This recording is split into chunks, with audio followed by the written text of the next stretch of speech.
वासुदेवाय। ओम नमो भगवते वासुदेवाय। ओम नमो भगवते वासुदेवाय। ओम नमो भगवते वासुदेवाय। नारायणं नमस्कृत्यं नारायणं नमस्कृत्यं चैव नरोत्तमं चैव नरं चैव नरोत्तमं नरोत्तमं देवीं सरस्वतीं व्यासं देवीं सरस्वती व्यासं व्यासं जयमुदीरयेत्। ततो जयमुदीरये। मुदीरयेत। नष्टप्रायेषु अभद्रेषु नष्टप्रायेषु नष्टप्रायेषु भद्रेषु अभद्रेषु नित्यं भागवत सेवया नित्यं नित्यं भागवत भागवत सेवया। सेवया। भगवती उत्तम श्लोके भगवती भगवते उत्तम उत्तम भगवते श्लोके उत्तम श्लोके श्लोके भक्तिर्भवति नैष्ठकी भक्तिर्भवति भक्तिर्भवति नैष्ठिकी। नष्टकी। ग्रंथराज श्रीमद् भागवत महापुराण की जय। जय जय जय भगवान श्रील वेद व्यास जी की जय। जय जय श्री श्री नर नारायण ऋषि जी की जय। जय जय विद्या की देवी सरस्वती माता की जय। जय जय श्रील सुखदेव गोस्वामी महाराज की जय। जय जय श्रील परीक्षित जी महाराज की जय। जय जय श्रील प्रभुपाद महाराज की जय। जय श्री जय गुरु महाराज की जय। जय संत कोटि वैष्णव वृंद की जय। जय। जय। निताई गौर पे मनंदे। हरि हरि बोल। हरि हरि हरि बोल। बोल। हरि हरि बोल। हरि बोल हरि हरि बोल। सभी मेरे पीछे दोहराइए। भक्त भक्ति भगवंत गुरु भक्ति भक्ति भक्ति भगवंत भगवंत गुरु भगवान गुरु। गुरु चतुर नाम वपु एक चतुर चतुर नाम नाम नाम वपु एक। वपुए। इनके पद वंदन किए इनके इनके पद इनके पद वंदन वंदन किए किए। नाशे विघन अनेक। नासे विघ्न नाशन अनेक। अनेक। अनेक। भक्ति दान मोहे दीजिए भक्ति दान भक्ति भक्ति मोह दान दान मोहे मुझे दीजिए। दीजिए। दीजिए। गुरुदेवन के देव गुरुदेवन गुरुदेवन गुरुदेव के के देव। देव। और ना कछु चाहिए हार और और ना ना कछु कछु चाहिए। चाहिए। निश दिन चरणन सेव निश दिन निष्ठिन चरणन चरण सेव। देव। गुरु बड़े गोविंद से गुरु गुरु बड़े बड़े गोविंद से। गोविंद गोविंद से। से व्यास ही दियो बताए। व्यास ही व्यास दास दियो ही दियो दियो बताए। बताए। बता। तन मन गुरु को सौंप कर तन तन मन मन तन मन गुरु को गुरु को सौंप सौंप कर। कर। चरणन रहूं लिपटाए। कानन हर चरणन रहूं रहूं लिपटाए। बड़ा। गुरु गोविंद दोनों खड़े गुरु गुरु गोविंद गोविंद दोनों खड़े। दोनों खड़े। खड़े ताके लागू पाए। आके लागो बाय। बलिहारी गुरुदेव की, बलिहारी गुरुदेव की। गोविंद दियो बताए। गोविंद दियो बताए। श्री गुरु महाराज की जय। जय जय गुरु श्रील प्रभुपाद महाराज की जय। जय ग्रंथ राष्ट्रमद भागवत महापुराण की जय। जय भक्तराज श्री नारद जी महाराज की जय। जय श्रीमद् भागवत का ये पहला स्कंद है, जिसमें 5वां अध्याय है ये। चौथा अध्याय है ये। अध्याय का शीर्षक है श्री नारद का प्रागट्य।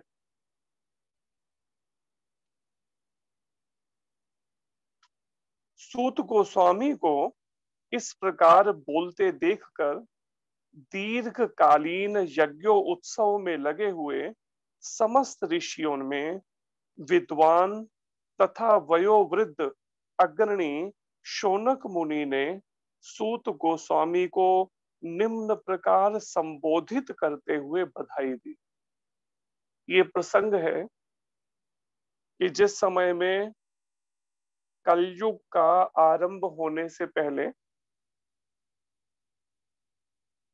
जब ऐसे लक्षण दिखाई देने लगे कि अब जल्दी ही अभी कलयुग आरंभ हो जाएगा, तो उस समय में नैमिषारण्य तीर्थ में 88,000 ऋषि मुनि इकट्ठे हुए और विचार किया कि कुछ ऐसा अनुष्ठान या यज्ञ किए जाएं इस नैमिषारण्य तीर्थ में कि जिससे हम कलयुग के प्रभाव से बच सके, कलयुग हमें प्रभावित न कर सके, अपने प्रभाव में न ले सके। ऐसे में सूत गोस्वामी जी उनको सभी ऋषि मुनि, शौनकादि ऋषि, शौनक ऋषि जो हैं, शौनक मुनि, उन 88,000 ऋषियों के एक तरह से प्रतिनिधित्व कर रहे हैं। उनकी ओर से प्रश्न करते हैं और सूत गोस्वामी जी उनके उत्तर देते हैं। और सभी पहले उनको बधाई देते हैं, सूत गोस्वामी जी को, कि ऐसे यज्ञ का जो हम सब यहाँ पर एकत्रित हुए, तो आप कृपा करके यहाँ पधारे हैं। शौनक ने कहा, हे सूत गोस्वामी, जो बोल सकते हैं तथा सुना सकते हैं, उन सबों में आप सर्वाधिक भाग्यशाली तथा सम्माननीय हैं।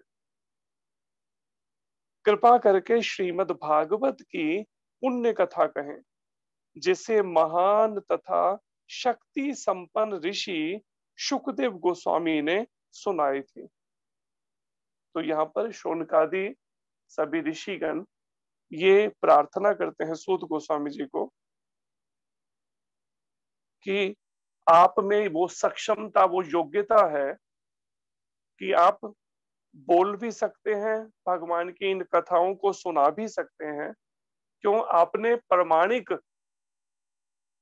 प्रतिनिधि से, श्रील शुकदेव गोस्वामी जी से ये सब भागवत कथाएं सुनी है, आपने कथाएं भगवान की। तो आप कृपा करके हमें श्रीमद् भागवत की पुण्य कथा कहें, जिन्हें पूर्व में महान तथा शक्ति संपन्न ऋषि शुकदेव गोस्वामी ने सुनाया था। यह कथा सर्वप्रथम किस युग में तथा किस स्थान में प्रारंभ हुई और किस कारण इसे प्रारंभ किया गया? महामुनि कृष्ण द्वैपायन व्यास ने इस साहित्य को अथवा इस ग्रंथ को संकलित करने की प्रेरणा कहां से प्राप्त की? तो सभी ऋषिगण ये जानना चाहते हैं कि वास्तव में ये सारे जो वैदिक ग्रंथों का सार है श्रीमद् भागवत महापुराण। ये श्रीमद् भागवत महापुराण जो है सबसे पहले किस स्थान पर सुनाया गया, किस युग में सुनाया गया और किस कारण से इस श्रीमद् भागवत की कथा की शुरुआत हुई, प्रारंभ हुआ, और जिन्होंने इसका रचना की है इस ग्रंथ की, महामुनि कृष्ण द्वैपायन व्यासदेव ने, उन्होंने ये कहां से प्रेरणा ली इस तरह का ये ग्रंथ को संकलित करने की। उनका व्यासदेव जी के पुत्र परम भक्त समदर्शी ब्रह्मवादी थे। तो श्रील सुखदेव गोस्वामी जी का जो पिछली बार भी वर्णन किया था कि सुखदेव गोस्वामी भी ईश्वर को निराकार मानकर ब्रह्मवादी थे, जिसका मन सदैव ब्रह्मवाद में केंद्रित रहता था। वह संसारी कर्मों से परे थे, लेकिन प्रकट ना होने के कारण अज्ञानी जैसे लगते थे। जब श्रीला व्यासदेव अपने पुत्र के पीछे पीछे जा रहे थे तो नग्न स्नान करती सुंदर तरुणियों ने वस्त्रों से अपने शरीर ढक लिए। यद्यपि व्यासदेव स्वयं नग्न न थे, लेकिन जब उनका पुत्र वहीं से गुजरा था तब उन्होंने वैसा नहीं किया था। मुनि ने इसके बारे में पूछा तो तरुणियों ने उत्तर दिया कि उनका पुत्र पवित्र है, और जब वह उनकी ओर देख रहा था तो उसे स्त्री तथा पुरुष में कोई भेद नहीं माना, लेकिन मुनि तो भेद मान रहे थे। ये प्रसंग वर्णन है जिस समय में श्रील सुखदेव गोस्वामी जन्म होने के बाद सीधे ही जंगलों के लिए चल पड़े भगवान का ध्यान करने के लिए। तो व्यासदेव जी पीछे पीछे उनको जा रहे हैं पुकारते हुए कि बेटा पुत्र रुको रुको, मेरी बात सुन। लेकिन सुखदेव जी पीछे मुड़ के नहीं देखते।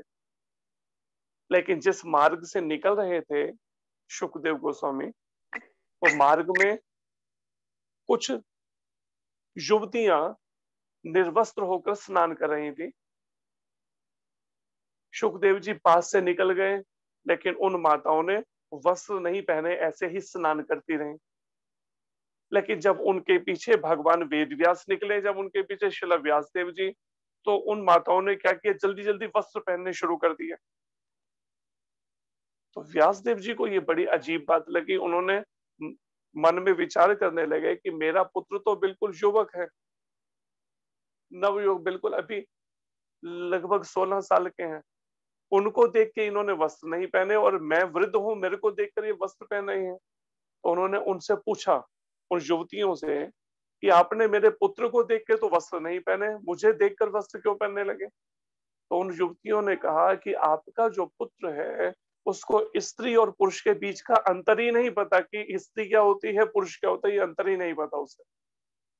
उन्होंने हमारी तरफ जब देखा तो ऐसे देखा जैसे कोई एक साल का बालक अपनी माता को स्नान करते हुए अगर देखता है तो उसके मन में कोई विकार नहीं जागता, उसको मालूम ही नहीं स्त्री पुरुष का अंतर। लेकिन आपको स्त्री पुरुष का भेद मालूम है, अंतर, इसलिए हमने वस्त्र से अपने तन ढक लिए।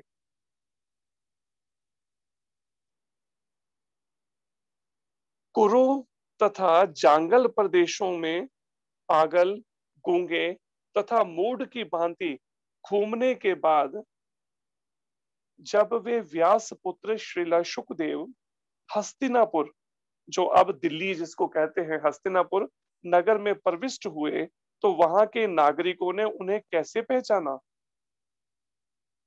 राजा परीक्षित की इस महामुनि से कैसे भेंट हुई,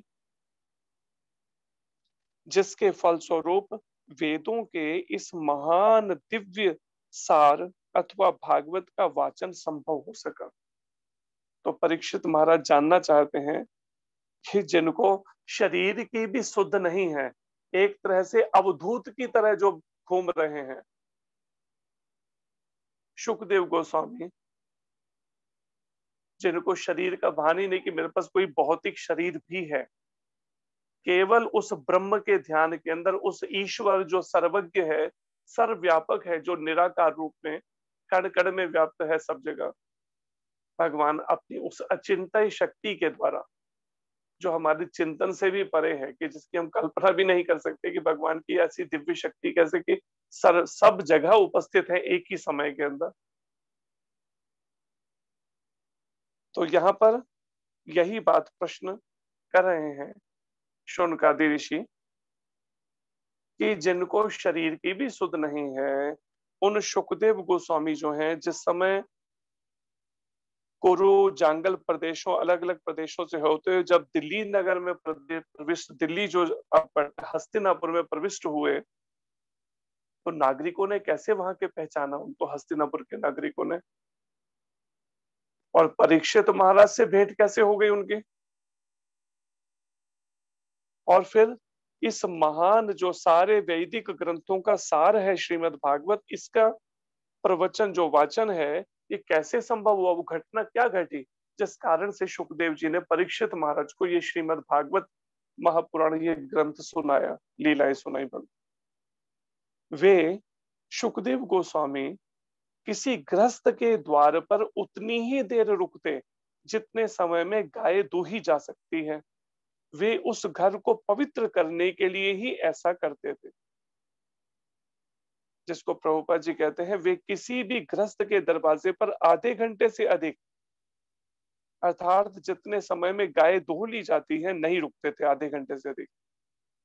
और भाग्यशाली गृहस्थ से भिक्षा प्राप्त करते थे। तो द्वार द्वार जो आगे जो भिक्षा अगर कभी लेते भी हैं सुखदेव जी, तो आधे घंटे से ज्यादा किसी द्वार पे नहीं रुकते। और परिणाम अगर किससे भिक्षा भी लेते हैं तो उन पर कृपा ही करते हैं उस गृहस्थी के ऊपर, जिससे वो भिक्षा ग्रहण करते हैं विशेष रूप से। दिव्य ज्ञान प्राप्त करने के अतिरिक्त गृहस्थों से उनका कोई सरोकार नहीं, दिव्य ज्ञान प्रदान करने के अतिरिक्त। अगर कहीं रुकते भी हैं किसी को आधा घंटा भी, तो वहां भी कोई ना कोई भगवान का कुछ दिव्य ज्ञान ही उन्हें प्रदान करते हैं, अन्यथा उनको किसी से कोई लेना देना नहीं है संसारिक किसी गृहस्थी से। गृहस्थ से भिक्षा मांगने का उद्देश्य उनके घर को पवित्र करना होना चाहिए, प्रभुपाद जी कहते हैं किसी भी साधु के लिए। जिस मनुष्य ने संन्यास ग्रहण कर लिया है, उनको चाहिए कि वह गृहस्थ की सांसारिक संपन्नता से आकर्षित होकर सांसारिक मनुष्यों का गुलाम ना बन जाए। अगर कोई बड़ा पैसे वाला अगर कोई व्यक्ति मिल गया, तो सन्यासी को उसके उस धन से आकर्षित होकर, इस तरह के किसी संपन्नता से आकर्षित होकर उसका गुलाम नहीं बनना चाहिए सन्यासी को। उसको तो केवल भगवान के बारे में ही कुछ उपदेश देने के लिए ही वहां पर रुक ठहरना चाहिए। जो मनुष्य संन्यास आश्रम ग्रहण कर चुका है, इसके लिए ऐसा करना, अगर कहीं संसारिक वो बहुत ही कोई अपना देखता है कि किसी लोगों के पास धन संपत्ति है, तो इस कारण से उनकी ओर आकर्षित अगर होता है सन्यासी, एक तरह से ये विष खाना, विष पान करना या आत्महत्या से भी अधिक घातक है, प्रभुपाद जी कहते हैं। कहा जाता है कि महाराज परीक्षित उच्च कोटि के भगवत भक्त थे और उनके जन्म तथा कर्म अत्यंत आश्चर्यजनक थे। कृपया उनके विषय में हमें बताएं। वे एक महान सम्राट थे परीक्षित महाराज, और उनके पास उपार्जित राज्य के सारे ऐश्वर्य थे। वे इतने वरेण्य थे कि उनसे पांडु वंश की प्रतिष्ठा बढ़ रही थी। इतने वीर थे वो कि पांडु वंश जो है, पांडवों का जो वंश है, उसकी प्रतिष्ठा ही बढ़ी महाराज परीक्षित के, जो महान सम्राट थे। तो फिर वे सब कुछ त्याग कर परीक्षित महाराज गंगा नदी के तट पर बैठकर क्यों आमरण उपवास करने लगे? तो ये शौनकादि ऋषि जानना चाहते हैं कि उन्होंने फिर आमरण उपवास क्यों किया, सब कुछ त्याग कर गंगा जी के तट पे क्यों चले गए। वे इतने बड़े सम्राट थे कि उनके सारे शत्रु आकर अपनी भलाई के लिए उनके चरणों पर अपना शीश झुकाते थे और अपनी सारी संपत्ति अर्पित करते थे। वे तरुण और शक्तिशाली थे और उनके पास अलभ्य राजसी ऐश्वर्य था। अलभ्य मतलब जो सामान्य किसी राजा के पास उपलब्ध नहीं होते, सामान्य किसी राजाओं के पास में, ऐसे उनके पास सुख सुविधाएं ऐश्वर्य थे महाराज परीक्षित के पास। तो फिर वे अपना सर्वस्व, यहां तक कि अपना जीवन भी क्यों त्यागना चाह रहे थे? जो लोग भगवत कार्य में अनुरक्त रहते हैं वे दूसरों के कल्याण, उन्नति तथा सुख के लिए ही जीवित रहते हैं। वे किसी स्वार्थवश जीवित नहीं रहते। अतएव राजा परीक्षित ने समस्त सांसारिक वैभव की आसक्ति से मुक्त होते हुए भी अपने उस मृत शरीर को क्यों त्यागा जो दूसरों के लिए आश्रय तुल्य था? तो ये सब प्रश्न कर रहे हैं शौनक ऋषि कि जब इतना सब सांसारिक वैभव है फिर भी वो उस आसक्ति से मुक्त है, किसी भी शरीर से संबंधित, भौतिक भोगों से संबंधित, और उन्होंने अपने इस मृत शरीर को क्यों त्यागा? जो बहुत से लोग उन पर आश्रित थे, जैसे अपने पत्नी, बच्चे और फिर प्रजा भी उन पर आश्रित थी। हम जानते हैं कि आप वेदों के, शौनक ऋषि जो हैं, शौनक मुनि सूत गोस्वामी जी को कहते हैं कि हम जानते हैं कि आप वेदों के कतिपय अंश को छोड़कर अन्य समस्त विषयों के अर्थ में पटु हैं। आप बहुत अच्छे से इनका सभी अर्थ जानते हैं, आप वैदिक ग्रंथों के समस्त विषय जो है इसके अलावा भी। अतएव आप उन सारे प्रश्नों की स्पष्ट व्याख्या कर सकते हैं जिन्हें हमने आपसे अभी पूछा है। सूत गोस्वामी ने कहा, जिस समय द्वापर युग का त्रेता युग से अति व्यापन हो रहा था तो वसु की पुत्री सत्यवती के गर्भ से पराशर द्वारा महान ऋषि व्यासदेव ने जन्म लिया। जिसका प्रभुपाद जी ने, ये व्यापन का मतलब होता है परिवर्तन। सामान्यतः होता क्या है, सतयुग आता है, फिर द्वापर आता है, फिर त्रेता आता है, फिर कलयुग आता है कई, लेकिन कभी कभी त्रेता पहले या द्वापर इस तरह से बदल जाते हैं, कई बार ऐसा भी होता है। तो प्रभुपाद जी कहते हैं सत्य, द्वापर, फिर त्रेता तथा कली, 4 युगों अर्थात का एक काल क्रम होता है, लेकिन कभी कभी इनमें अति व्यापन हो जाता है। एक पहले बाद वाला युग पहले आ जाता है, पहले वाला बाद। वैवस्वत मनु जो ये हमारा चल रहा है 14 मनुओं में से ये 7वें मनु है, वैवस्वत मनु। इनके राज्य काल में चतुर्युगों के 28वें चक्र का अति व्यापन हुआ। बाकी सब सही ऐसे ही चल रहे थे, सतयुग था, फिर उसके बाद द्वापर था, त्रेता, कलयुग, लेकिन इस 28वें चतुर्युग में क्या हुआ कि तृतीय युग जो द्वितीय युग से पहले ही पड़ गया, अर्थात त्रेता युग पहले आ गया, द्वापर उसके बाद चला गया।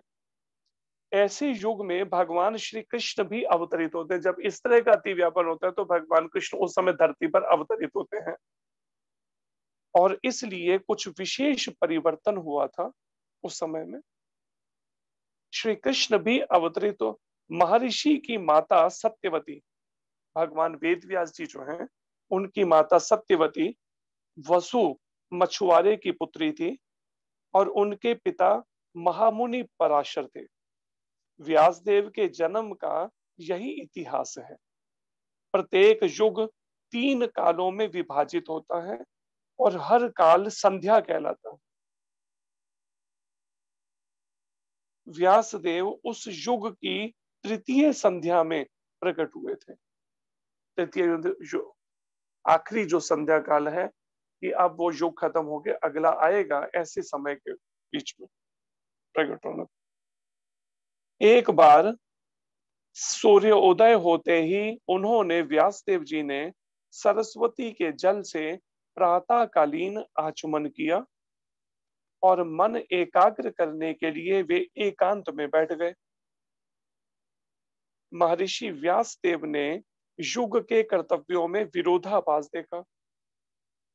काल क्रम में पृथ्वी पर अदृश्य शक्तियों के कारण विभिन्न युगों में ऐसा होता रहता है। इस तरह के ये अधिकतर होते रहता है अतिव्यापन, जो अलग अलग युगों के अंदर। और ये घटना है बद्रिकाश्रम में, जो भगवान वेद व्यास जी की, वहां पर बद्री नारायण मंदिर के पास में ही गुफा आज भी है। और वहीं सरस्वती नदी के तट पर श्रील व्यासदेव जी वहां पर विराजित हैं।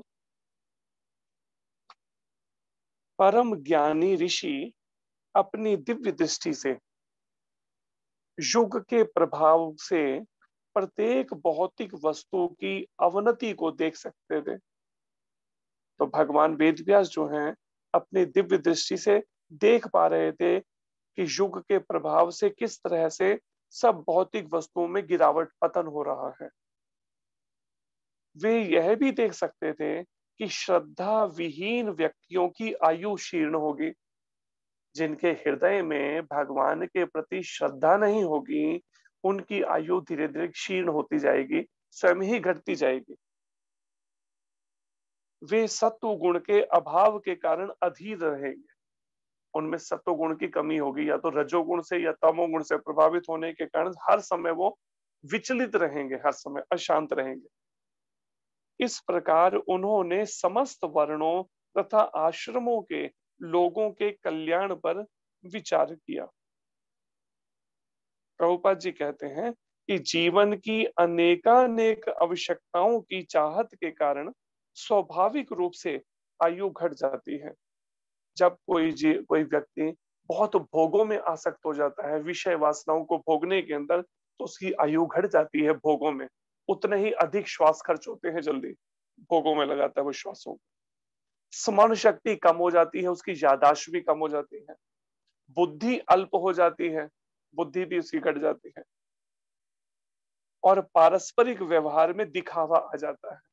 और व्यवहार कैसे रह जाते हैं आपस में, केवल दिखावे मात्र के लिए। हृदय से भाव से व्यवहार नहीं होंगे, उसमें दिखावटीपन आ जाएगा, जैसा आज समाज में हो रखा है। सामान्यतः आप देख सकते हैं कि लोग पूजा पाठ भी करते तो वो भी दिखावे के रूप में करने लगते हैं केवल। इस युग में जनता तथा उनके तथाकथित नेता सभी अभागे व्यक्ति हैं इस कलयुग के अंदर। ऐसा उन्होंने अपनी दिव्य दृष्टि से देखा, श्रील व्यासदेव जी ने। उन्होंने देखा कि वेदों में वर्णित यज्ञ वे साधन हैं जिनसे लोगों की वृत्तियों को शुद्ध बनाया जा सकता है। हमारे धर्म ग्रंथों में, वेदों के अंदर ऐसे ऐसे यज्ञ बताए हैं जिससे लोगों की जो वृत्तियां, जो उनके संस्कार या स्वभाव है, वो शुद्ध बनाए जा सकते हैं। अतः इस विधि को सरल बनाने के लिए ही उन्होंने एक ही वेद के 4 भाग कर दिए, श्रील व्यासदेव जी ने। और आसान करने के लिए उसके 4 भाग कर दिए एक वेद के। शुरू में क्या था, केवल एक ही वेद था, और वो था यजुर्वेद। केवल एक ही वेद था, जिससे वे लोगों के बीच फैल सके। आसान कर दी 4 भाग करके। उन चारों भागों में वेदों के अंदर अलग अलग तरह के, जैसे अथर्ववेद है, सामवेद है, अलग अलग उनकी रुचियों को देख के लोग उसको आसानी से अपना सकते थे, उसको समझ सकते। मूल ज्ञान के स्रोतों अथवा वेदों के 4 पृथक विभाग किए गए, लेकिन पुराणों में वर्णित ऐतिहासिक तथ्य तथा प्रमाणिक कथाएं पंचम वेद कहलाती हैं। 4 वेदों में तो अलग अलग विभाग किए, लेकिन पंचम वेद कहलाते हैं, जो पुराण है हमारे। उनके अंदर इतिहास का वर्णन किया है। ऐतिहासिक अर्थात भगवान के बारे में, भगवान के अवतारों के बारे में। वेदों के 4 खंडों में विभाजित हो जाने के बाद पैल ऋषि ऋग्वेद के आचार्य बने। जैमिनी ऋषि जो हैं वो सामवेद के आचार्य बने। यजुर्वेद के कारण एकमात्र वैशंपायन यशस्वी हुए। यजुर्वेद का जो है उसके कारण से यश फैला वैशंपायन जी का। अत्यंत अनुरक्त रहने वाले सुमंतु मुनि अंगिरा को अथर्ववेद सौंपा गया। अंगिरा ऋषि जो है उनको अथर्ववेद सौंपा गया। और मेरे पिता रोमहर्षण, सूत गोस्वामी जी कहते हैं मेरे जो पिता है रोमहर्षण को पुराण तथा इतिहास सौंपे गए। उनको ये प्रचार करने के लिए दिया गया, पुराणों का और इतिहास सौंपे गए उनको, रोमहर्षण जी को, सूत गोस्वामी जी के पिता को। इन सब विद्वानों ने अपनी पारी में उन्हें सौंपे गए वेदों को अपने अनेक शिष्यों, प्रशिष्यों, शिष्यों को और शिष्यों के भी शिष्यों को तथा उनके भी शिष्यों को प्रदान किया फिर आगे, जिससे पूरे संसार भर के अंदर ये प्रचार हो सके वेदों का, पुराणों का। और इस प्रकार वेदों के अनुयायियों की अपनी अपनी शाखाएं बनी। इस प्रकार अज्ञानी जन समूह पर अत्यंत कृपालु ऋषि व्यास देव ने वेदों का संकलन किया, जिससे कम ज्ञानी पुरुष भी उनको आत्मसात कर सके। अभी तक क्या होता था, सब मौखिक होता था जबानी, कि माता पिता जो है अपने पुत्रों को, संतानों को भेजते थे गुरुकुल में, तो वो गुरु जो है उनको वेदों का उपदेश देते थे, ज्ञान देते थे, और वो सुनते ही कंठस्थ कर लेते थे। लेकिन व्यासदेव जी ने क्या किया, जब देखा अपनी दिव्य दृष्टि से कलयुग के लोगों की इतनी स्मरण शक्ति नहीं होगी, तो उन्होंने उसको लिखित रूप में दिया व्यासदेव जी ने, चारों वेदों को, जिससे कम ज्ञानी जो पुरुष हैं वो भी इसको अपने जीवन में उतार सकें, आत्मसात कर सकें। ऐसा प्रतिबंध है कि जो सुपात्र ब्राह्मण नहीं है उसे वेद नहीं सीखना चाहिए। अगर ब्राह्मण योग्य नहीं है तो उसको वेदों को नहीं सीखना चाहिए। वेदों का विषय ऐसा है जिसकी व्याख्या स्वयं भगवान ने ब्रह्मा के लिए की थी। सबसे आरंभ में भगवान ने ब्रह्मा जी को ये वेद दिए थे, उनकी व्याख्या। अतएव विलक्षण सतोगुणी व्यक्ति ही इस विषय को समझ सकते हैं। वेदों के जो बड़े विलक्षण सतोगुणी है, पूरी तरह सतोगुण में स्थित है व्यक्ति।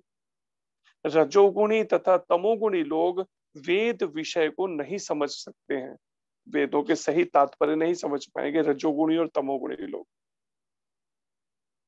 तो तमोगुण वाले अल्पज्ञों द्वारा भी समझे जा सके, इसलिए श्रील व्यास देव जी ने फिर क्या किया, उन वेदों पर आगे वेदांत सूत्र और फिर पुराण, 18 पुराणों का संकलन किया। महर्षि ने अनुकंपावश, व्यास देव जी ने अनुकंपावश हित कर समझा कि यह मनुष्यों को जीवन का चरम लक्ष्य प्राप्त करने में यह सहायक होगा। इस प्रकार उन्होंने स्त्रियों, शूद्रों तथा द्विज बंधुओं के लिए महाभारत नामक महान ऐतिहासिक कथा का संकलन किया। कई बार ये धारणा अंग्रेजों के समय बैठा दी गई, खासकर सनातन धर्म के लोगों के बीच में, कि अगर कोई अपने घर में अगर महाभारत रखेगा तो घर में कलह होगा या क्लेश होगा। क्यों? क्योंकि उन्होंने देखा अंग्रेजों ने कि ये महाभारत तो ऐसा ग्रंथ है, अगर कोई इसको ठीक से समझ ले तो पूरे विश्व को विजय कर सकता है। इसलिए उन्होंने एक ऐसी धारणा फैलाई, परिणाम में घर घर यही सोच एक फैल गई कि नहीं, महाभारत नहीं पढ़नी चाहिए या महाभारत घर पे नहीं रखनी चाहिए। जबकि ये श्रीमद् भागवत में वर्णन है कि उन्होंने, जो कि वेद नहीं समझ सकेंगे जो लोग, उनके लिए विषय उन्होंने स्त्रियों, शूद्रों और द्विज बंधुओं के लिए, जो ब्राह्मण नहीं हैं, तो उनके लिए ऐतिहासिक कथा का संकलन, महाभारत जो नाम का ये महान ऐतिहासिक कथा का संकलन किया। द्विज बंधु वे हैं जो ब्राह्मणों, क्षत्रियों तथा वैश्यों या आध्यात्मिक कुलों में जन्म तो लेते हैं, किंतु अपने पूर्वजों के तुल्य नहीं होते। द्विज बंधु कहा गया है उन ब्राह्मणों, क्षत्रियों और वैश्यों को जिनका परिवारों में जन्म तो हो गया ब्राह्मण, क्षत्रिय, वैश्य के, लेकिन अपने पूर्वजों के तुल्य नहीं है उनके से, कि पूर्वजों जैसे नहीं है उनमें योग्यता। यदि माता तथा पिता आध्यात्मिक परिवार नियोजन अर्थात गर्भाधान संस्कार का पालन किए बिना केवल वासनावश अगर संतानें उत्पन्न करते हैं तो ये संतानें द्विज बंधु कहलाती हैं। प्रभुपाद जी वर्णन करें। निश्चित रूप से ये द्विज बंधु नियमित द्विजों के बालकों के समान बुद्धिमान नहीं थे।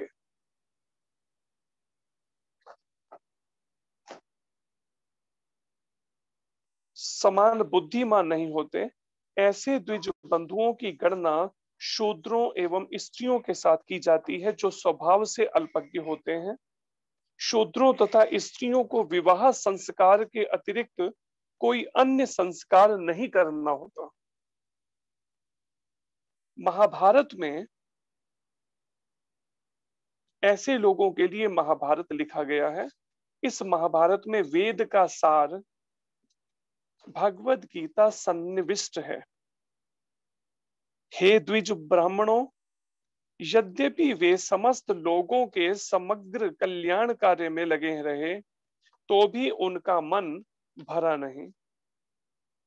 इस प्रकार मन में असंतुष्ट रहते हुए ऋषि ने तुरंत विचार करना प्रारंभ किया, क्योंकि वे धर्म के सार के ज्ञाता और मन ही मन कहा, मैंने कठिन व्रतों का पालन करते हुए वेदों की, गुरु की तथा यज्ञ वेदी की मिथ्या आडंबर के बिना पूजा की है। मैंने अनुशासन का भी पालन किया है और महाभारत की व्याख्या के माध्यम से शिष्य परंपरा को अभिव्यक्ति दी है, जिससे स्त्रियां, शूद्र तथा अन्य द्विज बंधु लोग भी धर्म के मार्ग का अवलोकन कर सकें। वेदों के लिए जितनी बातों की आवश्यकता है, यद्यपि मैं उनसे पूर्ण रूप से सज्जित हूं, तथापि मैं अपूर्णता का अनुभव कर रहा हूं। ये श्रील व्यास देव जी मन में सोच रहे हैं कि मैंने चारों वेदों को भी लिखित रूप में संकलित कर दिया।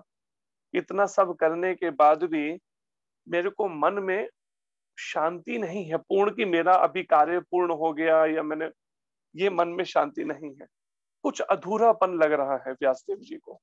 तो वो विचार कर रहे हैं कि आखिर क्या भी कमी रह गई मेरी। इतने सब के बाद मैंने वेद भी कर दिए, महाभारत भी संकलित कर दिया, उसके बाद भी हो सकता है, व्यासदेव जी सोच रहे हैं कि हो सकता है मैंने भगवान की भक्ति का विशेष रूप से कोई संकेत ना किया हो, जो सिद्ध जीवों तथा अच्युत भगवान दोनों को प्रिय है। अब उन्हें यह हृदय में लग रहा है इस बात के लिए, मैंने इतना सब वेदों में भगवान ईश्वर के बारे में वर्णन तो किया, लेकिन भगवान की भक्ति का विशेष रूप से मैंने अभी मार्गदर्शन संकेत नहीं दिया है इनमें अपने ग्रंथों में। जैसा कि पहले कहा जा चुका है, जब व्यासदेव अपने दोषों के विषय में पश्चाताप कर रहे थे, उसी समय सरस्वती नदी के तट पर स्थित कृष्ण द्वैपायन व्यास की कुटिया में नारद जी पधारे। तो नारद जी का आगमन हुआ बद्रिकाश्रम में व्यासदेव जी की कुटिया में। श्री नारद जी महाराज की जय। श्री नारद ने शुभागमन पर, श्री नारद के शुभागमन पर श्री व्यासदेव सम्मान पूर्वक उठकर खड़े हो गए और उन्होंने सृष्टा ब्रह्मा जी के समान उनकी पूजा की। बड़े आदर सम्मान के साथ उनकी पूजा की नारद जी की। आगे वर्णन है, नारद द्वारा व्यासदेव को श्रीमद् भागवत के विषय में आदेश जो दिया गया। सूत गोस्वामी ने कहा, इस तरह देवऋषि नारद सुख पूर्वक बैठ गए और मानो मुस्कुराते हुए वे ब्रह्म ऋषि व्यासदेव को इस प्रकार संबोधित किया। व्यासदेव को पराशर पुत्र संबोधित करते हुए नारद ने पूछा क्या तुम मन या शरीर को आत्म साक्षात्कार का लक्ष्य मानकर संतुष्ट हो? कि क्या तुमने अपने मन को और शरीर को आत्म साक्षात्कार का लक्ष्य माना हुआ? क्या इससे संतुष्टि है तुम्हें किस तरह से मानकर? तुम्हारी जिज्ञासाएं पूर्ण हैं और तुम्हारा अध्ययन भी भली भांति पूरा हो चुका है। इसमें संदेह नहीं कि तुमने एक महान एवं अद्भुत ग्रंथ महाभारत तैयार किया है। तो सभी प्रकार के वैदिक फलों अथवा पुरुषार्थों की विशद व्याख्या से जो युक्त है महाभारत, आपने उसका संकलन भी किया है, नारद जी कहते हैं। तुमने निराकार ब्रह्म विषयक एवं उससे प्राप्त होने वाले ज्ञान को भली भांति लिपिबद्ध किया है। उस निराकार ब्रह्म के विषय में भी आपने बड़े विस्तार से वर्णन किया है। तो इतना सब होते हुए हे मेरे प्रभु, अपने को व्यर्थ समझकर हताश होने की क्या बात है? तो नारद जी पूछ रहे हैं व्यास देव जी से कि फिर हताश क्यों हैं आप, इतने विचलित क्यों हैं इतना सब करने के बाद भी? अध्ययन भी जबकि आपका पूर्ण हो चुका है और ये सब ग्रंथों का संकलन भी किया है, वेदों का और महाभारत का। तो श्री व्यासदेव ने कहा, आपने मेरे विषय में जो कुछ कहा वह सब सही है। इन सब के बावजूद मैं संतुष्ट नहीं हूं। अतएव मैं आपसे अपने असंतोष के मूल कारण के विषय में पूछ रहा हूं, क्योंकि आप स्वयंभू की संतान, बिना भौतिक माता पिता के जो उत्पन्न ब्रह्मा जी हैं, उनकी संतान होने के कारण अगाध ज्ञान से युक्त व्यक्ति हैं। जब अपने आप से व्यास देव जी नहीं जान पा रहे अपने मन की अशांति का कारण, तो उन्होंने नारद जी से ये जिज्ञासा या प्रश्न किया बिना किसी संकोच के कि आप कृपा करके मुझे बताएं कि कौन सी जगह मेरा कमी छूट गई है अभी तक, जिस कारण से मेरे को मन की शांति नहीं है। हे प्रभु, जो कुछ भी गोपनीय है वह आपको ज्ञात है। व्यासदेव जी नारद जी से कहते हैं कि जो भी गोपनीय, जो भी भगवान के ईश्वर के बारे में ज्ञान है, वो नारद जी को कह रहे हैं आपको वो सब ज्ञात है, क्योंकि आप भौतिक जगत के सृष्टा तथा संहारक एवं आध्यात्मिक जगत के पालक आदि भगवान की पूजा करते हैं, जो भौतिक प्रकृति के तीनों गुणों से परे हैं। और फिर व्यासदेव जी कहते हैं आप उन भगवान की पूजा करते हैं जो तीनों गुणों से परे है, और जिसका भी इस संसार के अंदर किसी इस भौतिक शरीरों से, माता पिता से जन्म हुआ है, तो उसका ज्ञान आप ये नहीं कह सकते बिल्कुल पूर्ण हो सकेगा या उसमें कोई त्रुटि नहीं रहे। लेकिन नारद जी को कहते हैं कि आप किसी माता पिता से आपका जन्म नहीं हुआ है, जो स्वयं प्रकट हुए हैं ब्रह्मा जी, स्वयंभू हैं। श्री गर्भोदक शाही जो विष्णु हैं, उनकी नाभि से जो कमल उत्पन्न हुआ, नाभि सरोवर से, उस कमल पर आपकी उत्पत्ति हुई है, कमल से। तो इसलिए आप उन दोषों से रहित हैं। आप सूर्य के समान तीनों लोकों में विचरण कर सकते हैं, नारद जी के बारे में कह रहे हैं, और वायु के समान प्रत्येक व्यक्ति के अंदर प्रवेश कर सकते हैं। इसलिए आप सर्वव्यापी परमात्मा के तुल्य हैं। जैसे परमात्मा सर्वव्यापक है, ऐसे ही व्यासदेव जी कहते हैं नारद जी को आप भी ऐसे ही सर्वव्यापक हैं, उनके तुल्य हैं परमात्मा के। जबकि ये फिल्म इंडस्ट्री ने नारद जी के बारे में जो ठीक नहीं दिखाया है, ये दोष है इनका, इसलिए ऐसे से बचना चाहिए इन्होंने जो इस तरह का किया। जबकि नारद जी जो है हमेशा जितने बड़े बड़े भक्त हुए हैं उनके मार्गदर्शक रहे हैं, उनको उनके गुरु रहे। तो व्यासदेव जी कहते हैं नारद जी को, अतः आपसे प्रार्थना है कि नियमों तथा व्रतों का पालन करते हुए दिव्यता में लीन रहने पर भी मुझ में जो कमी हो उसे खोज निकालें।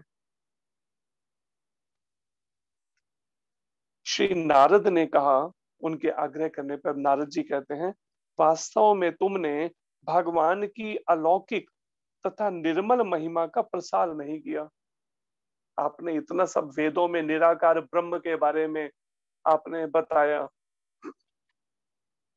और वेदांत सूत्र इनमें भी बताया आपने ब्रह्म या परमात्मा के बारे में, लेकिन जो स्वयं भगवान हैं उनकी अलौकिक, जो भौतिक नहीं है, जो दिव्य लीलाएं हैं, अलौकिक और निर्मल, जो बिल्कुल मल रहित है, शुद्ध है, ऐसी महिमा का आपने प्रसार नहीं किया, नारद जी कहते हैं व्यासदेव जी को। जो दर्शन अथवा शास्त्र परमेश्वर की दिव्य इंद्रियों को तुष्ट नहीं कर पाता, वह व्यर्थ समझा जाता है।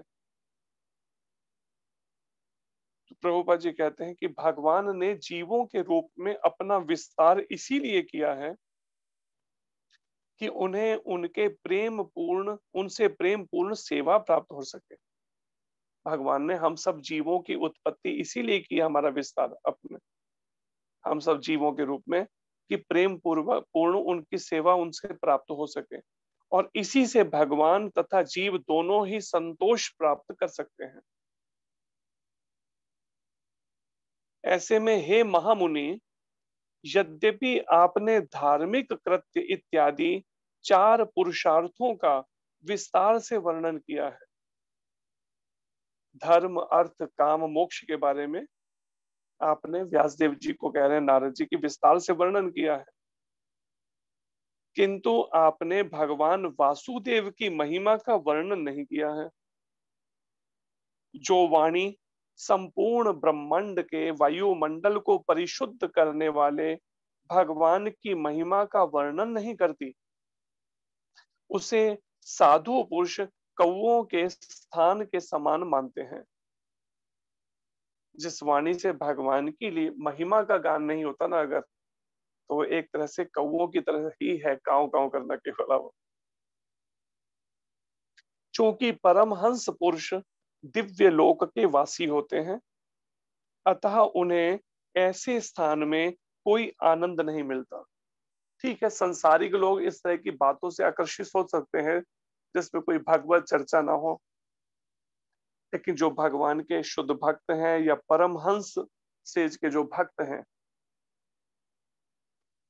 उनको इसमें कोई आनंद नहीं मिलता, संसारिक बातों में, संसारिक चर्चाओं में।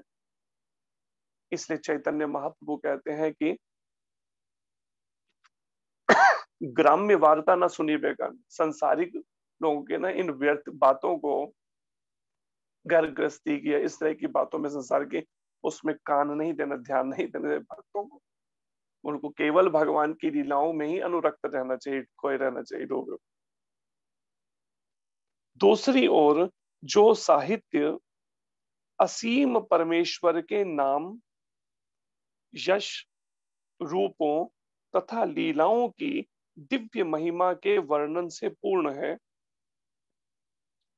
वह कुछ भिन्न ही रचना है, जो इस जगत की गुमराह सभ्यता के अपवित्र जीवन में क्रांति लाने वाले दिव्य शब्दों से ओतप्रोत है। ऐसे साहित्य जिनमें भगवान के नाम का, भगवान के यश का, भगवान के रूप और भगवान की लीलाओं का जो दिव्य वर्णन है ना, शिला नारद जी कहते हैं कि आज की जो गुमराह सभ्यता है, जो नवयुवक नव युवतियां और समाज जिस तरह से गुमराह है, पता ही नहीं चल पा रहा उनको कि मनुष्य जीवन का लक्ष्य क्या है, किस दिशा में उनको उन्नति करनी चाहिए, बढ़ना चाहिए। ऐसों के लिए मार्गदर्शन के रूप में ये साहित्य है। ऐसा दिव्य साहित्य जिनमें भगवान का नाम, यश, रूप और लीलाओं का वर्णन है, महिमा का, ऐसा दिव्य साहित्य चाहे वह ठीक से ना भी रचा गया हो, मान लिया जाए उसमें कुछ त्रुटि भी अगर रह गई हो, ऐसे पवित्र मनुष्यों द्वारा सुना, गाया तथा स्वीकार किया जाता है, जो नितांत निष्कपट होते हैं। जो निष्कपट जो हैं लोग, उनके द्वारा वो सुना, गाया जाता है, स्वीकार किया जाता है, जिसमें भगवान के बारे में वर्णन है, भले उसमें कुछ त्रुटि भी क्यों न रह गई हो।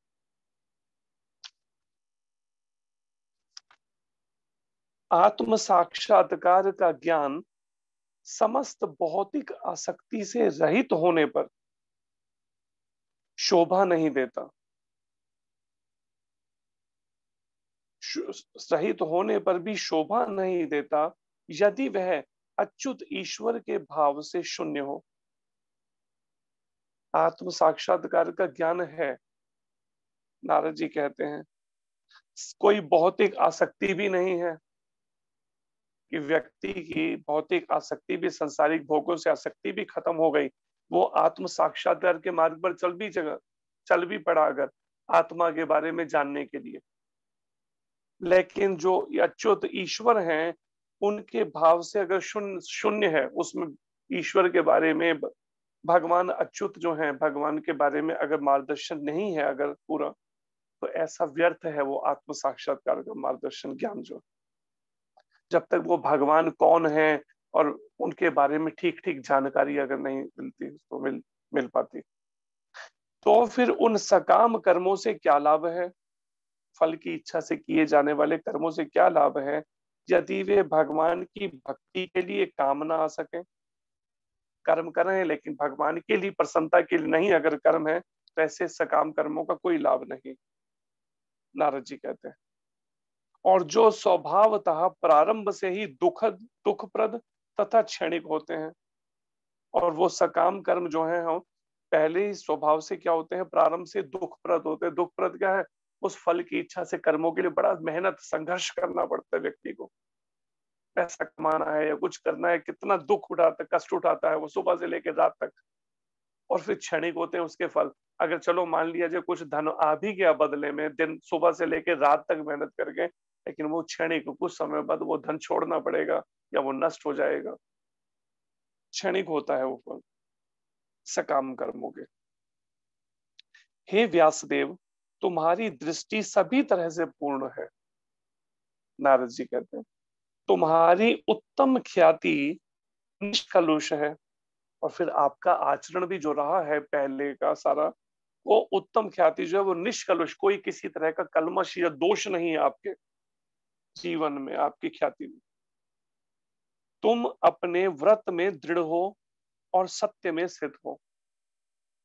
आप व्रत में भी पक्के हैं, सत्य में भी स्थित हैं, लेकिन बस एक जो कमी रह गई है वो नारद जी बता रहे हैं कि आपने निराकार ब्रह्म के बारे में भी वेदों में बहुत कुछ वर्णन किया है, सकाम कर्मों का भी वर्णन किया, तरह तरह के सकाम कर्म से संबंधित अनुष्ठानों का भी वर्णन वैदिक ग्रंथों में बहुत है, इतिहास का भी वर्णन कर दिया महाभारत में।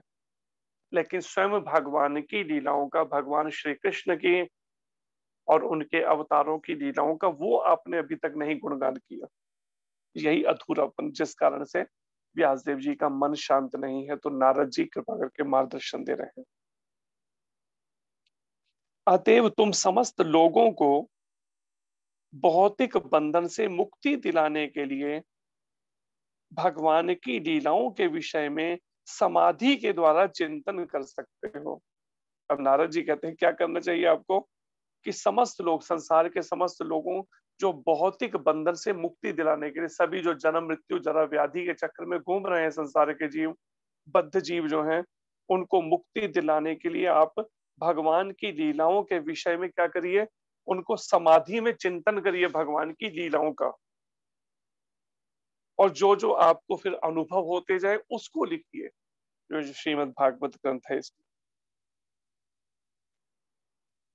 तुम भगवान के अतिरिक्त विभिन्न रूपों, नामों तथा परिणामों के रूप में जो कुछ भी वर्णन करना चाहते हो, वह प्रतिक्रिया द्वारा मन को उसी प्रकार आंदोलित करने वाला है जिस प्रकार आश्रय विहीन नाव को चक्रवात आंदोलित करता है।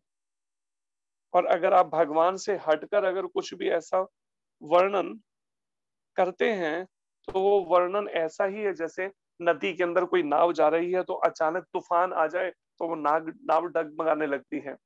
इसी तरह से भगवान के बारे में जो वर्णन है, वास्तव में भगवान कौन है उनका वर्णन ना करके और बहुत कुछ जो आपने वर्णन किया है वो ऐसा ही है कि उसमें व्यक्ति मोक्ष प्राप्त नहीं कर पाएगा, उतने मात्र से भगवत प्राप्ति नहीं कर सकेगा।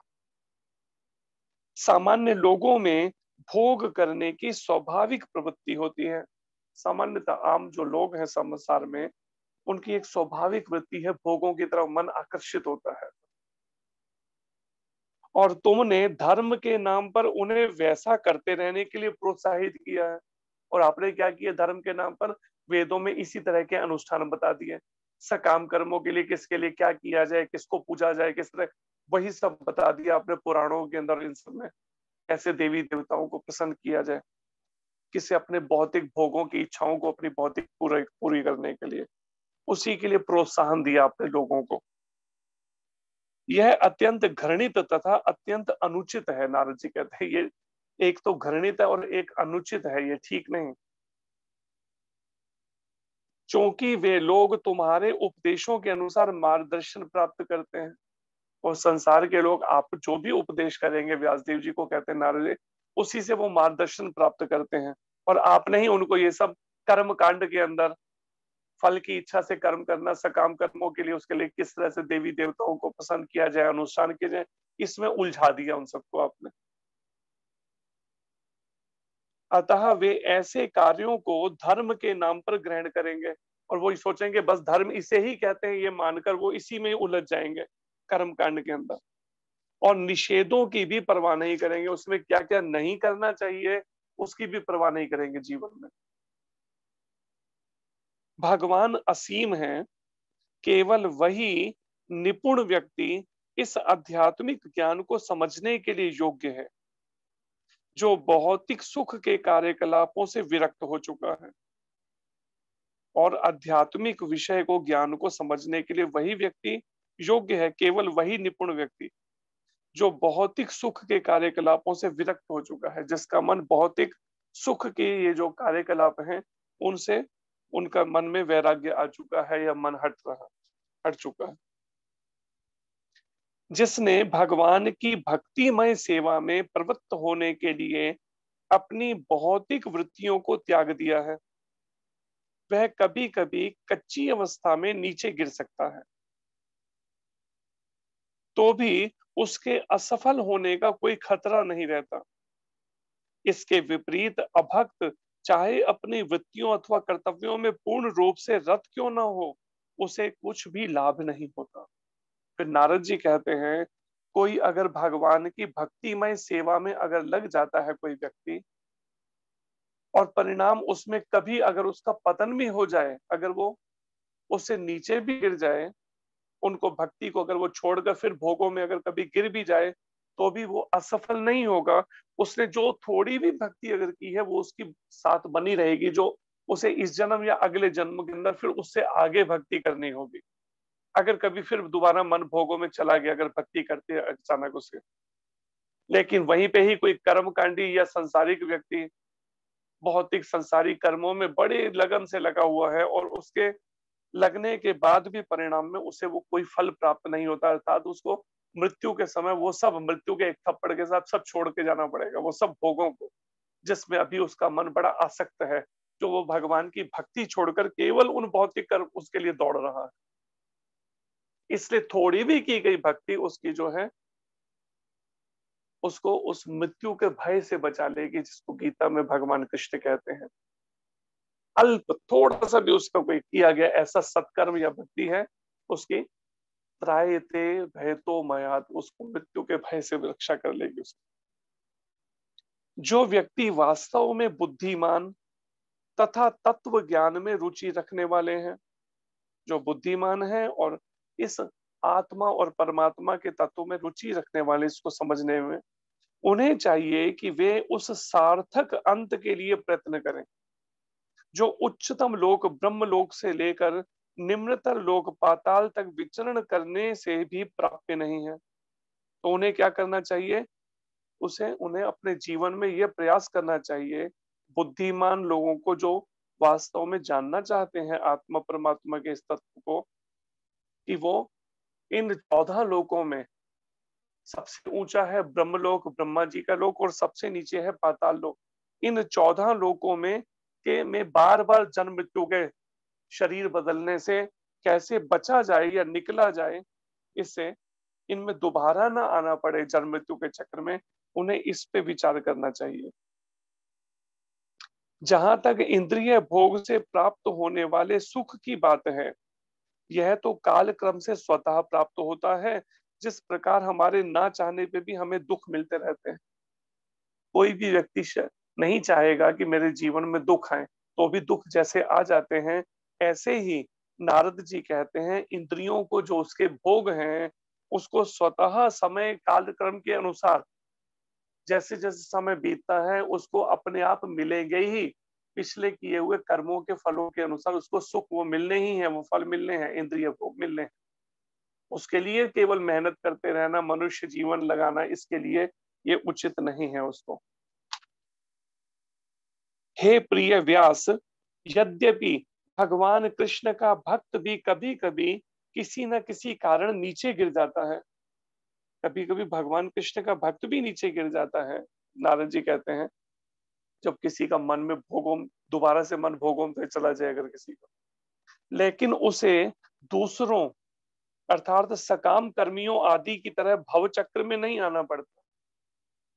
अगर भगवान की भक्ति करते करते किसी का अगर कभी पतन भी हो जाए, भक्ति से गिरना भी हो जाए अगर, तो नारद जी कहते हैं उसे कर्मियों की तरह 84 लाख योनियों के चक्र में भटकना नहीं पड़ता ऐसे को। क्योंकि जिस व्यक्ति ने भगवान के चरण कमलों का आस्वादन एक बार कर लिया, अगर भगवान के चरण कमलों का, वह उस आनंद को पुनः पुनः स्मरण करने के अतिरिक्त और कुछ नहीं कर सकता। तो बार बार उसको जैसे ही फिर दोबारा से उन भोगों में जो उसका गिरा है, फिर दोबारा उधर से मन थोड़ा सा भी हटेगा तो फिर भगवान की तरफ अनुरक्त हो जाएगा, दोबारा उसमें आकर्षण मन में।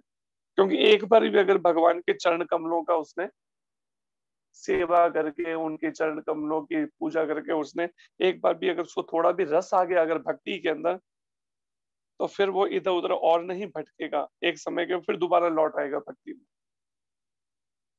तो वह उस आनंद को पुनः पुनः स्मरण करने के अतिरिक्त और कुछ नहीं कर सकता। पूर्ण पुरुषोत्तम भगवान स्वयं विश्व स्वरूप है, जो उनका विराट रूप में भी जैसे है विश्व स्वरूप, तथापि उससे निर्लिप्त भी हैं। विश्व स्वरूप भी है, कण कण में व्याप्त है, लेकिन उससे बिल्कुल लिप्त भी नहीं है भगवान, निर्लिप्त भी है।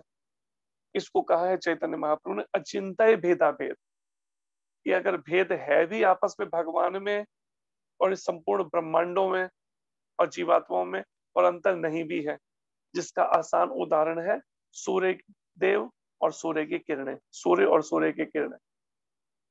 सूर्य की किरणें सूर्य पर ही आश्रित हैं, लेकिन आप किरणों को सूर्य नहीं कह सकते, लेकिन सूर्य से अलग भी नहीं। ठीक इसी प्रकार से भगवान जो है सारे विश्व स्वरूप हैं, पूर्ण पुरुषोत्तम भगवान स्वयं, तथापि उससे निर्लिप्त भी हैं, इस तरह लिप्त भी नहीं है इस संपूर्ण विश्व से। उन्हीं से यह दृश्य जगत उत्पन्न हुआ है, भगवान से ही सारा दृश्य जगत जो दिखाई दे रहा है हमें, ये उत्पन्न हुआ है, उन्हीं पर टिका हुआ है ये दृश्य जगत,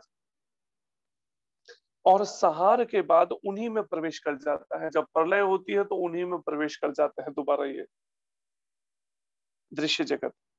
तुम इन सब के विषय में जानते हो, मैंने तो केवल सारांश भर प्रस्तुत किया है। नारद जी कहते हैं कि व्यासदेव जी को आप इन सब के विषय में जानते हो, मैंने तो केवल सारांश में आपको ये बताया है इस बारे में। तुम में पूर्ण दृष्टि है कि तुम पूर्ण पुरुषोत्तम भगवान को जान सकते हो, क्योंकि तुम भगवान के अंश के रूप में विद्यमान हो। यद्यपि तुम अजन्मा हो, लेकिन समस्त लोगों के कल्याण हेतु इस पृथ्वी पर प्रकट हुए हो। नाथ जी कहते हैं कि तुम भी अजन्मा हो, लेकिन समस्त लोगों के कल्याण के लिए पृथ्वी पर प्रकट हुए हो। अतः भगवान श्री कृष्ण की लीलाओं का अधिक विस्तार से वर्णन करो।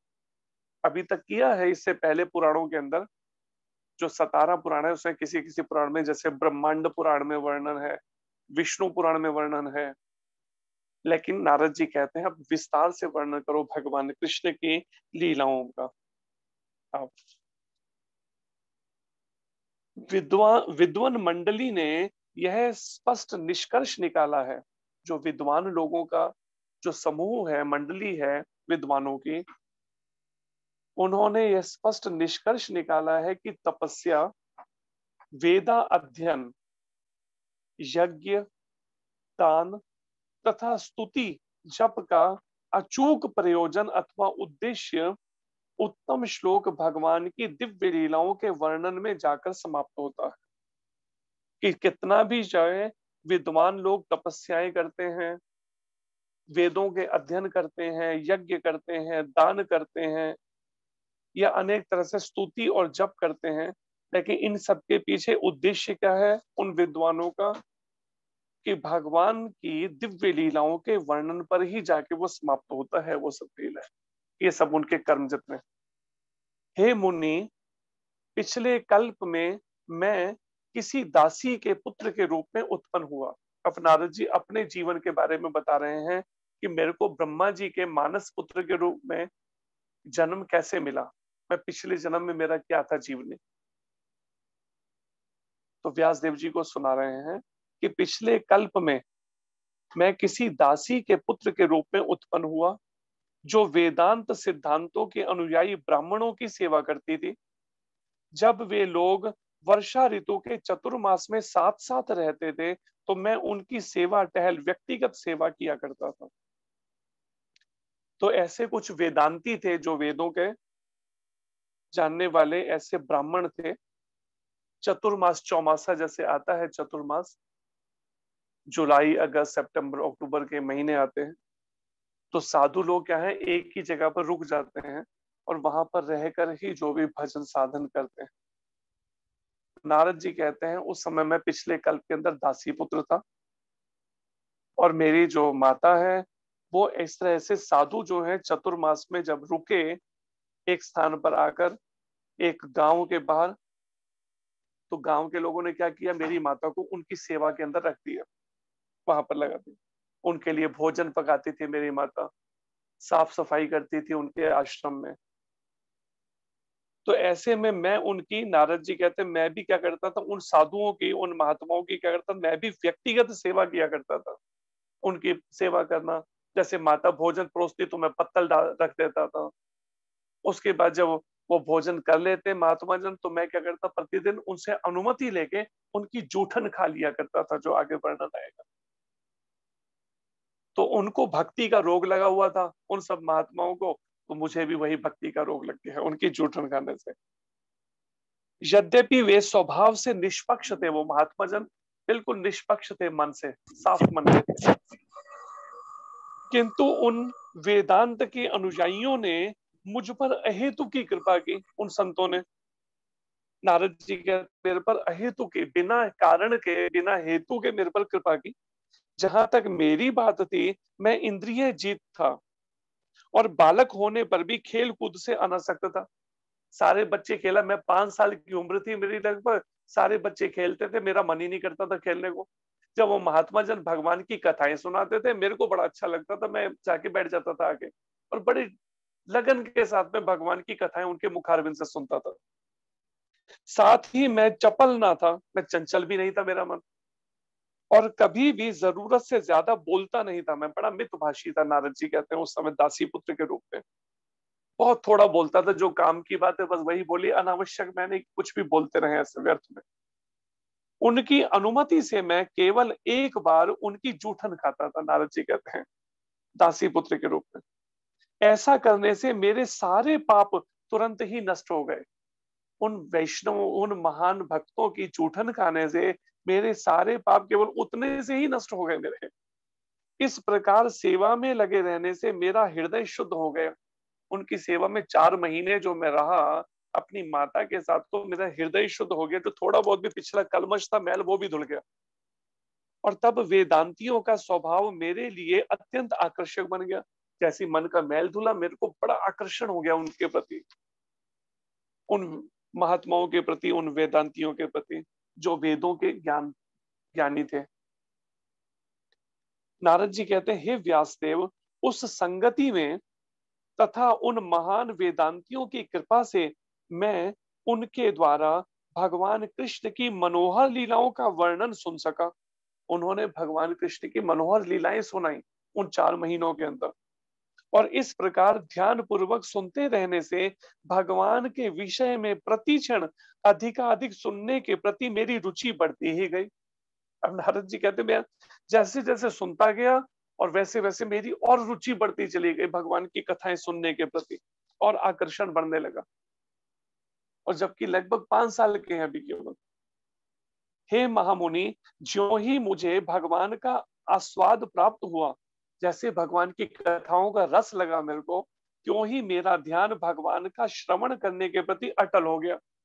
अब भगवान की कथाओं को श्रवण करने के प्रति मैं अटल, पूरा एकाग्रचित्त होकर सुनता था। बिल्कुल मेरा मन कहीं भटकता नहीं था तब।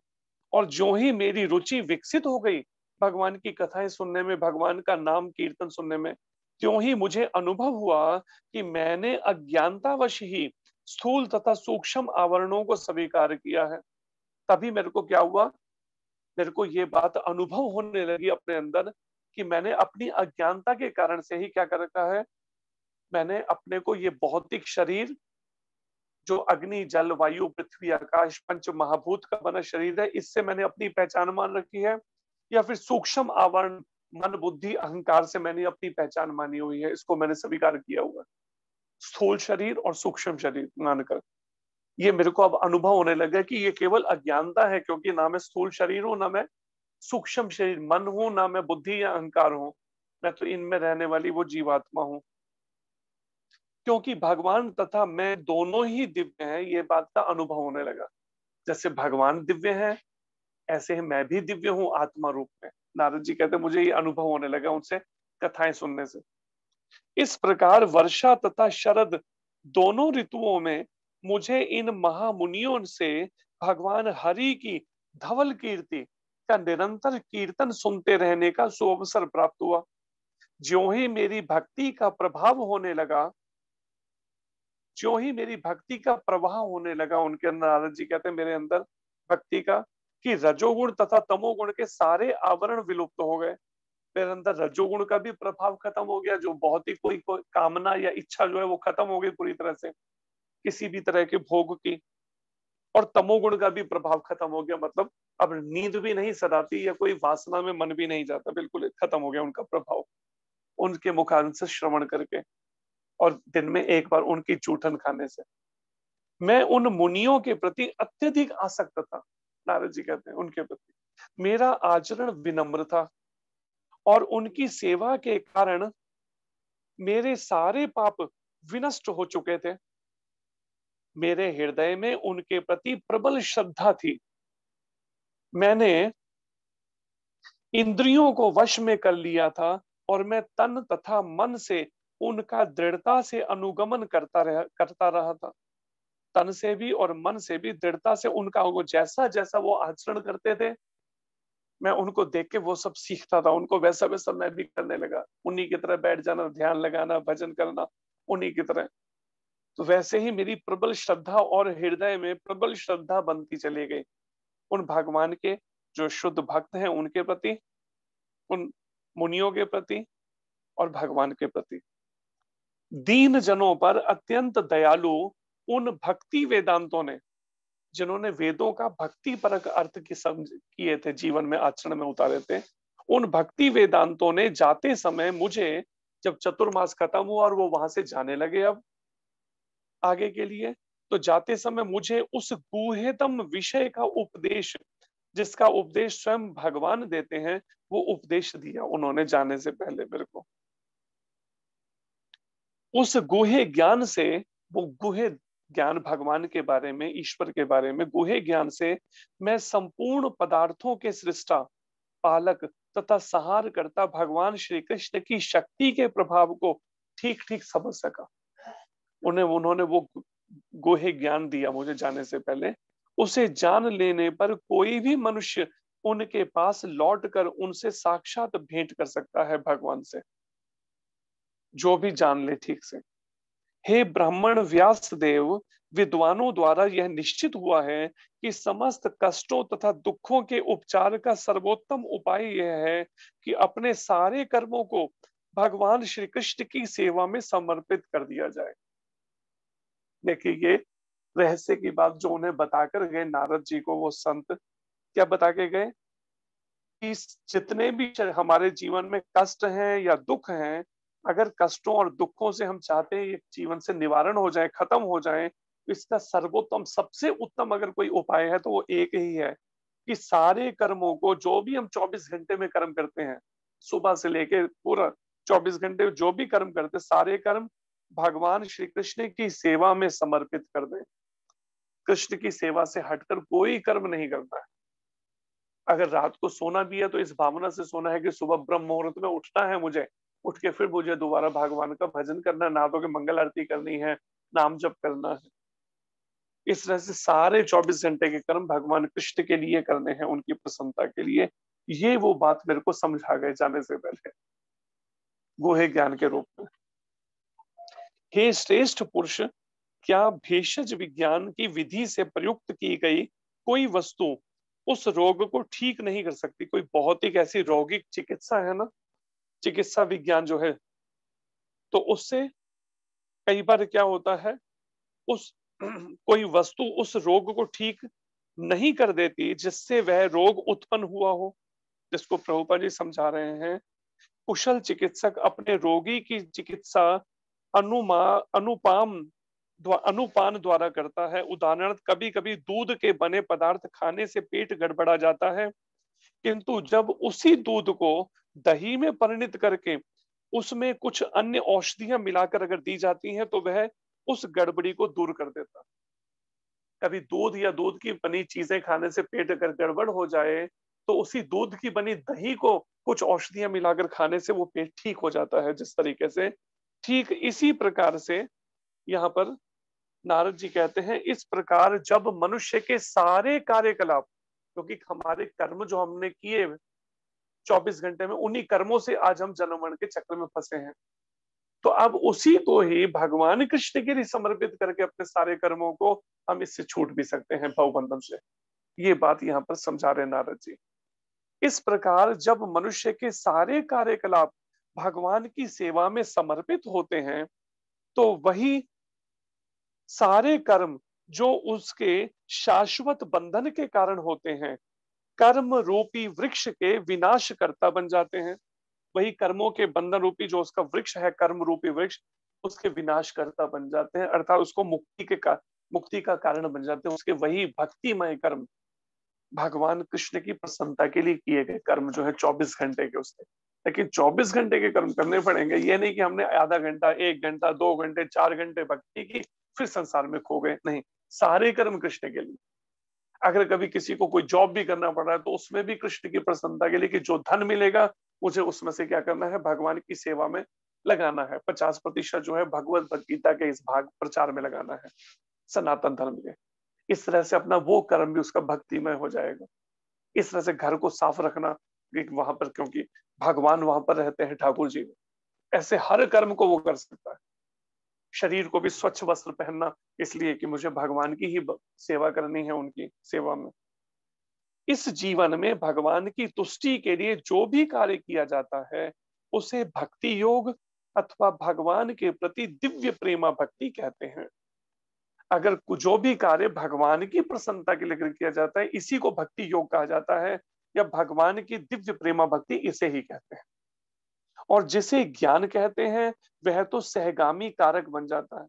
और जो ज्ञान है, जितना भी ईश्वर के बारे में जानना, जो भी हमने जाना शास्त्रों से, वेदों से या धर्म ग्रंथों से, वो सब ज्ञान उसका सहयोगी है हमें भगवान के लिए 24 घंटे के कर्म करने के लिए लगाने में। वो सहयोगी ज्ञान सहयोगी रहता है। वास्तव में भक्ति योग और भगवान की वो दिव्य प्रेम भक्ति ही कहते हैं भगवान की तुष्टि के लिए सारे कार्य करना। पूर्ण पुरुषोत्तम भगवान श्री कृष्ण के आदेशानुसार कर्म करते हुए मनुष्य निरंतर उनका, उनके नामों का, उनके गुणों का स्मरण करता है। फिर नारद जी कहते हैं क्या, जो पूर्ण पुरुषोत्तम भगवान श्री कृष्ण के आदेश अनुसार कर्म करते हुए कृष्ण की प्रसन्नता के लिए मनुष्य निरंतर 24 घंटे भगवान कृष्ण का, उनके नामों का, उनके गुणों का मन से स्मरण करता है, अर्थात मन को उनके स्मरण में लगाना। भगवान के नाम, भगवान की लीलाओं के, भगवान के गुणों के स्मरण में लगाना।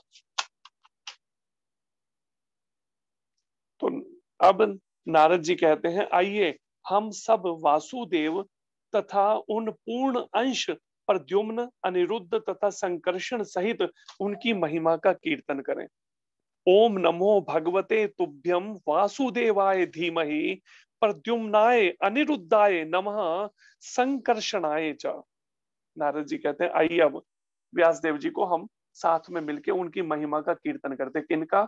जो भगवान कृष्ण के आगे चतुर्व्यूह हैं, भगवान वासुदेव, भगवान संकर्षण, भगवान प्रद्युम्न और भगवान अनिरुद्ध, इन चारों की महिमा का आइए कीर्तन करते हैं। इस प्रकार वास्तविक दृष्टा वही है, वास्तविक देखने वाला वही है, सही देखने वाला, जो दिव्य मंत्र मूर्ति, मंत्र रूप में जो मूर्ति, मंत्र भी जो है उनका भगवान का ही स्वरूप है मूर्ति रूप में, क्या श्री भगवान विष्णु की पूजा करता है। जो दिव्य मंत्र मूर्ति श्री भगवान विष्णु की पूजा करता है, जिनका कोई भौतिक रूप नहीं होता, भगवान का, विष्णु का या भगवान कृष्ण का कोई भौतिक रूप नहीं होता हमारी तरह नश्वर, उनके शरीर दिव्य शाश्वत होता है। हे ब्राह्मण, इस प्रकार सर्वप्रथम भगवान कृष्ण ने मुझे वेदों के गुह्यतम अंशों में निहित भगवान के दिव्य ज्ञान का, फिर आध्यात्मिक ऐश्वर्य का तथा तब अपनी घनिष्ठ प्रेममयी सेवा का वर दिया। अब नारद जी कहते हैं जब ऐसी मेरी स्थिति बन गई तो भगवान कृष्ण ने कृपा करके क्या है, मुझे अपना ये वरदान दिया कि भगवान ने अपना दिव्य ज्ञान मेरे को दिया, आध्यात्मिक ऐश्वर्य जो भगवान के है दिव्य, और उनकी घनिष्ठतम प्रेममय सेवा मेरे को प्रदान कर दी कि अब मैं कहीं भी जा सकता हूँ, कभी भी चाहूं तो भगवान के वैकुंठ लोकों में चला जाऊं, कभी भी इस मृत्यु लोक में, कहीं भी सब ब्रह्मांडों में मैं स्वतंत्र भ्रमण कर सकता हूँ उनकी कृपा से। अतः कृपा करके सर्वशक्तिमान के उन कार्यकलापों का वर्णन करो। नारद जी कहते हैं व्यासदेव जी को आखिरी इसमें कि आप क्या करो, कृपा करके सर्वशक्तिमान के उन कार्यकलापों का वर्णन करो जो भी उन्होंने लीलाएं की हैं समय समय पर अलग अलग अवतारों में, और स्वयं भगवान श्री कृष्ण ने, उनका वर्णन करो जिसे तुमने वेदों के अपार ज्ञान से जाना है, क्योंकि उससे महान विद्वान जनों की ज्ञान पिपासा की तृप्ति होगी। जो विद्वान जन जानना चाहते हैं भगवत ज्ञान को, उनकी तृप्ति होगी जानकर भगवान के कार्यकलापों को, सर्वशक्तिमान भगवान के। और साथ ही सामान्य लोगों के कष्टों का भी शमन होगा। सामान्य लोग जो कष्टों में पड़े हैं, संसार में तरह तरह के कष्ट दुख भोग रहे हैं, उनके भी वो कष्टों से मुक्त होंगे, दूर होगा उनके दुख कष्टों से। जब वो भी भगवान की सर्वशक्तिमान के कार्यकलापों को जब सुनेंगे तो उससे उनके वो कष्ट दूर हो जाएंगे केवल श्रवण मात्र से। पर वो श्रवण कैसा हो? मनन के द्वारा, मन के द्वारा मनन करते हुए। जो भौतिक दुखों से सदैव पीड़ित रहते हैं, जो सामान्य लोग, उनके भी कष्टों का शमन हो जाएगा, उनके कष्ट दूर हो जाएंगे। निस्संदेह इन कष्टों से उबरने का कोई अन्य साधन नहीं है।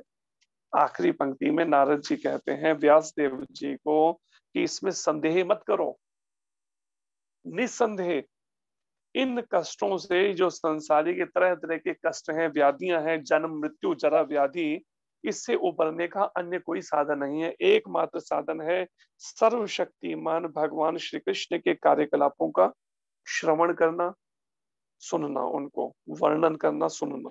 तो उन्हें कहा आप वर्णन करो जिससे सामान्य लोग भी लाभ उठा सके और कष्टों से छूट सके।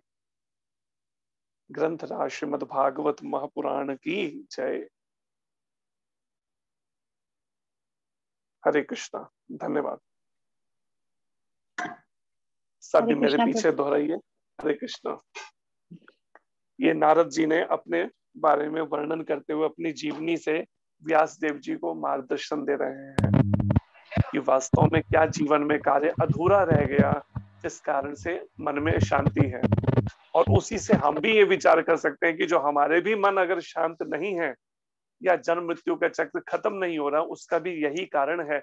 एकमात्र ये तरीका है इससे कष्टों से निकलने का, भगवान श्री कृष्ण की, भगवान के अवतारों की लीलाओं का श्रीमद् भागवत से श्रवण करना, सुनना, उनको मनन करना, मन के द्वारा चिंतन करना, उनके नामों का, उनकी लीलाओं का, उनके गुणों का, भगवान श्री कृष्ण के। तो उनका मनन करके, उनका कीर्तन करके हम इस जन्म मृत्यु के चक्र से ऐसे छूट जाएंगे जैसे पहले के श्लोकों में वर्णन था, गाय के खुर से जो गड्ढा बन जाता है उसके पानी को उसके ऊपर से निकलना कितना आसान है उसके पास, ऐसे ही ये भाव सागर पार कर जाएगा। ये नारद जी कृपा करके बता रहे हैं भगवान वेद व्यास जी को, उनके माध्यम से हम सब जीवों को। हरे कृष्णा, धन्यवाद। सभी मेरे पीछे उच्चारण की।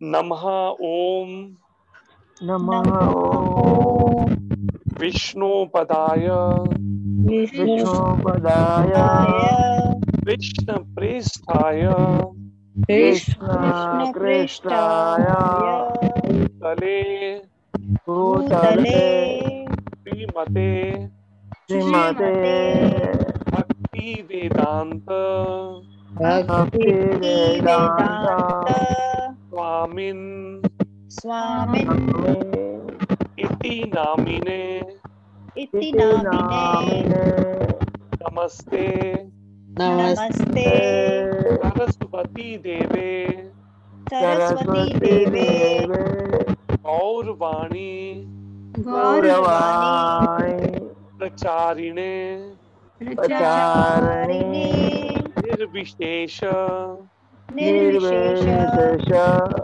पुण्यवादी शून्यवादी समस्त देश समस्त देश तारिणे तारिणे जय श्री कृष्ण जय श्री कृष्ण चैतन्य चैतन्य प्रभु नित्यानंद प्रभु नित्यानंद श्री अद्वैत श्री अद्वैत गदाधर गदाधर श्रीवासादि श्रीवासादि गौर भक्त वृंद और भक्त वृंद हरे कृष्ण हरे कृष्ण कृष्ण कृष्ण हरे हरे कृष्ण कृष्ण हरे हरे हरे राम हरे राम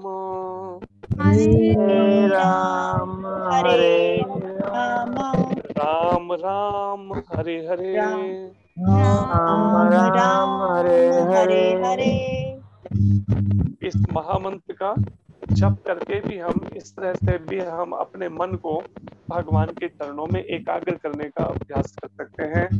निरंतर उठते बैठते चलते फिरते इस हरे कृष्ण मंत्र का जप और कीर्तन करके तो इसका अभ्यास कीजिए करने का, जिसमें मन भगवान के चरणों में लगा रहे इस माध्यम से, जिससे वो संसार के इस विषय भोगों से फिर हटेगा इस तरह से।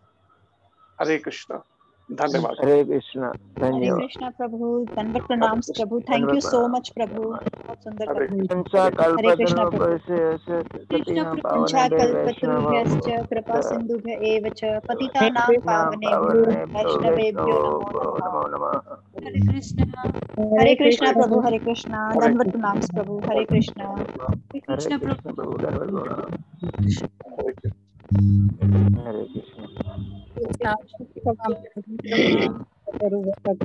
हरे कृष्णा प्रभु। मीटिंग बंद कर रहे हैं प्रभु। हरे कृष्णा।